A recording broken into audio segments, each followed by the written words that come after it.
second challenge is that generally solar options are becoming cheaper, but mini-grids are still relatively expensive.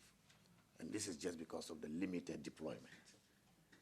If we were to deploy mini-grids in scales similar to what we're doing with solar, generally, you will see the cost of mini-grids coming down. But because of the limited deployment, it will relatively be expensive, and we need to bear with the circumstances, with the situation that we find ourselves. And this is why I am very confident that this conference will come out with technology options, not just financing options, but technology options that will seek to reduce the cost of deploying mini-grid systems. Then also let me talk about the management, operations, and maintenance of the mini-grid system. Government has decided that it should be in the hands of our utilities, state utilities like VRA.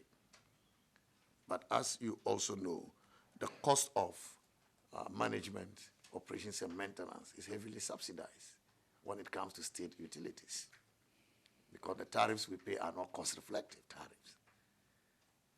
What then it means is that the management and operation of the mini-grid is also going to be subsidized. That makes it a disincentive for any private sector to want to come in. So we want to promote private sector coming into mini-grids.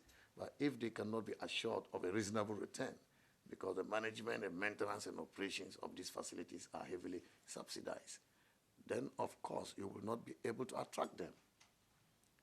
And if we have to ensure that we have speed of implementation, speed of deployment, and large-scale deployment, there's no way we can avoid the private sector.